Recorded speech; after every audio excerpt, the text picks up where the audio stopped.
I would now like to introduce contestant number 5. Our next contestant is media captain for Bethlehem College, regional finalist of the Lions Club speech competition. She attended the Lions International Youth Camp in January 2013. She will sit her Grade 7 Trinity Guildhall speech and drama exam this year. She's been involved in all 5 of her school's productions and, if that isn't enough, is a school representative for badminton.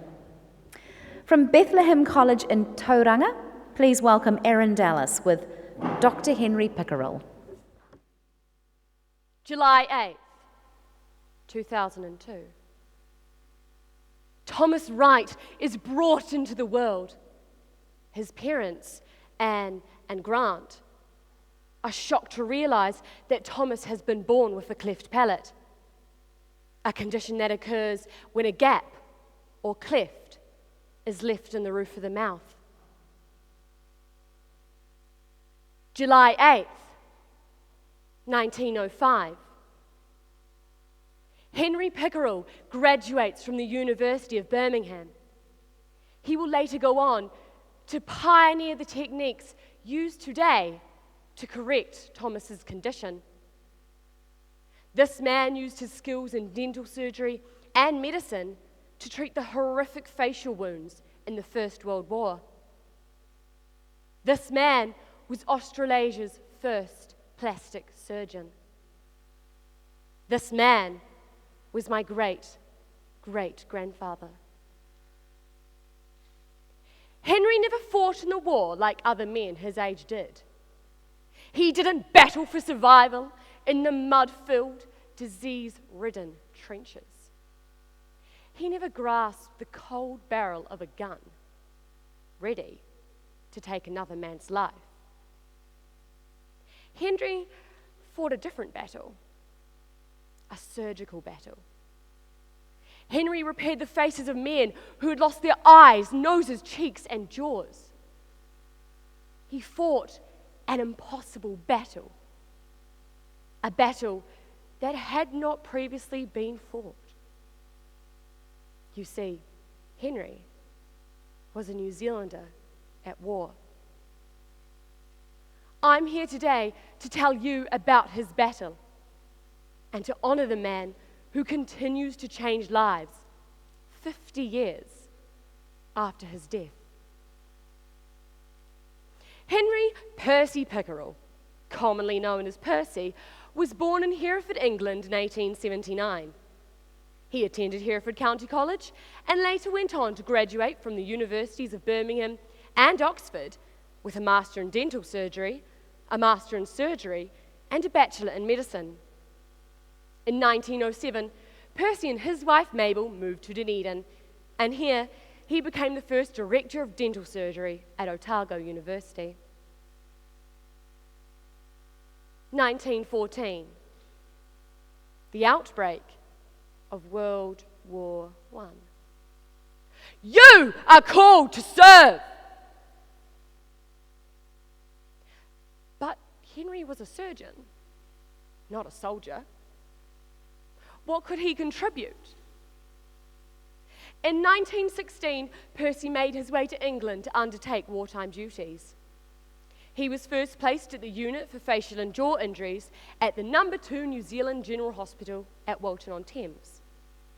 But persuaded by Queen Mary herself, Percy and his unit transferred to the Queen's Hospital, Sidcup, in 1918. An extract from his diary explains that only a royal decree could break through this stubborn man's resolve. Then the Queen did a wonderful thing. By her friendliness, graciousness, and tone of voice, she made me forget that she was a queen, and we talked on the subject without reserve. When I had to leave her and shaking hands, she said, "Well, Major, to please me, I would like you to go to Sidcup." My opposition evaporated. I have been a plastic surgeon ever since. At Sidcup, Percy treated the gruesome war wounds brought about by the trench warfare. This was done using the pioneering methods of grafting skin and bone back onto the men's faces. This process was arduous and painstakingly long. This was because soldiers were often rife with infection from the mud they encountered in Belgium and France. First, the wounds would be cleaned and any dead skin would be removed. This would control infection or any outbreak of it.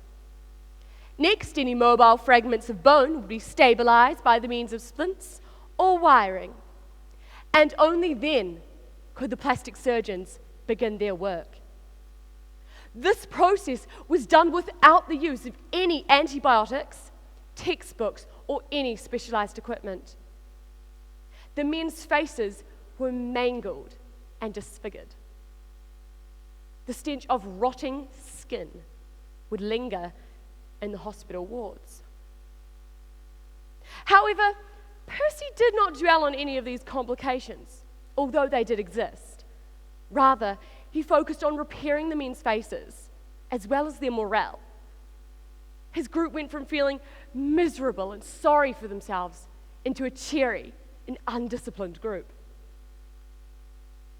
After the war ended, Percy devoted his life to plastic surgery. In 1919, his unit was transferred back to Dunedin, and here he continued the long-term care for many of the injured soldiers. In 1927, Percy retired from Dunedin Hospital and took up the post of senior plastic surgeon at the Royal North Shore Hospital in Sydney. After divorcing Mabel, Percy married Cecily Clarkson, who was also a surgeon. The pair returned to New Zealand, and in 1939, they established Bassett Hospital.